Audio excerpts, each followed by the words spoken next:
अमचन music की शानदार प्रस्तुति।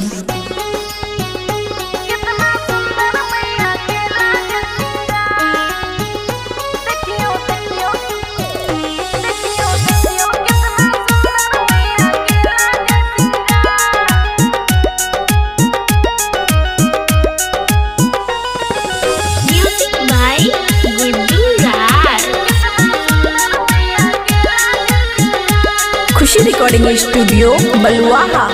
आसमान से उतरल मैया का के हंस सवार, साज बाज के साथ बिना पुस्तक में अवतार, पुस्तक में अवतार। हे गई आसमान से उतरल मैया का के हंस सवार, साज बाज के साथ बिना पुस्तक में अवतार।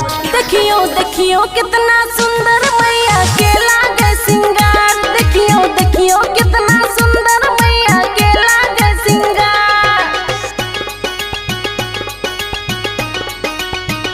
देखियो देखियो कितना सुंदर मैया के लागे सिंगार,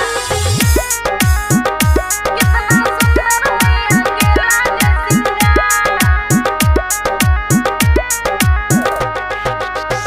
अपन चरण में शरण दियो माँ, बेटी के सुनियो पुकार, बेटी के सुनियो पुकार। हे ये आस लगा के रखने छी हम हूँ, जिंदगी दियो सुधार। कमल पे विराजे सरस्वती मैया, चेहरा पे खिलल मुस्कान, फल फूल माँ चुंदरी लके अलछी लिया स्वीकार। देखियो देखियो कितना सुंदर मैया के लागे सिंगार, देखियो देखियो कितना सुंदर मैया के लागे सिंगार। देखियो देखियो कितना सुंदर मैया के लागे सिंगार, देखियो देखियो कितना सुंदर मैया के लागे सिंगार। बीना वाली बीना बजा दिया, मन में जागल आज भाव, मन में जागल आज भाव।